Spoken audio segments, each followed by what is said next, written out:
Now, the second very important thing that a lot of people, way too many people, don't realize about how scales work is however many different notes there are in the scale, that's how many positions there are. So in this case, since we have 5 different notes in the pentatonic scale, there's 5 different positions.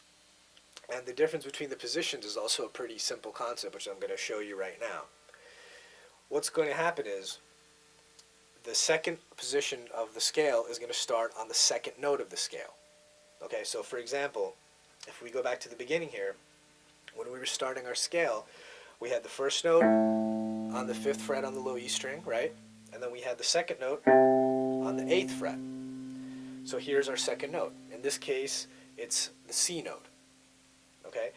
Now, if I were to start from here, in other words, skip the first note at the beginning and start from here and start playing, here's what it would sound like.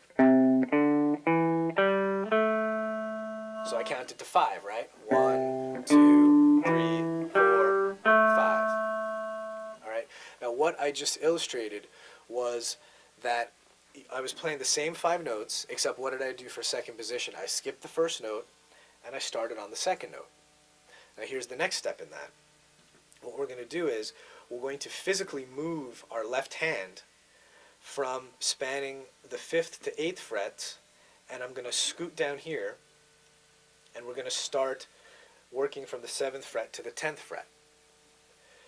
Now, we're going to have a whole new set of fingerings for each string. Now, we're going to do it just like we did first position. There's going to be 2 notes on each string, but they're not going to be the same shapes. Okay, that would be too easy, obviously. They're going to be different shapes for each one, and what we're going to be doing is basically identifying where these 5 notes are on this part of the neck now. And then after we get done with this, I'm going to show you how to put it together and actually play a couple of licks so that you can see what, you know, the whole point of doing this, because obviously that's important too. So let's go ahead and do A minor pentatonic second position. Here goes. Now, like I said, the second note of the scale is on the 8th fret on the low E string, the C note. So I'm going to start with my second finger over here on the 8th fret.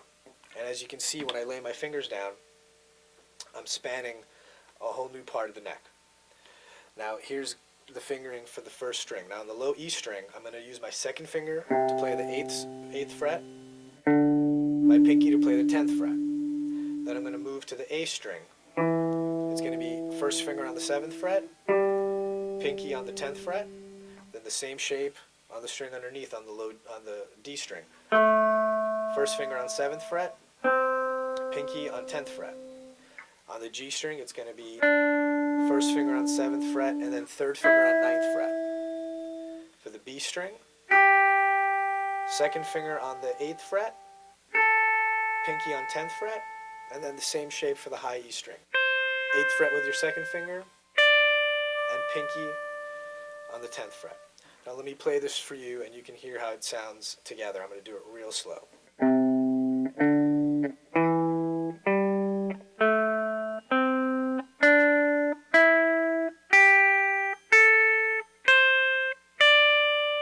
Let me play it a little bit faster so you can hear how it sounds put together.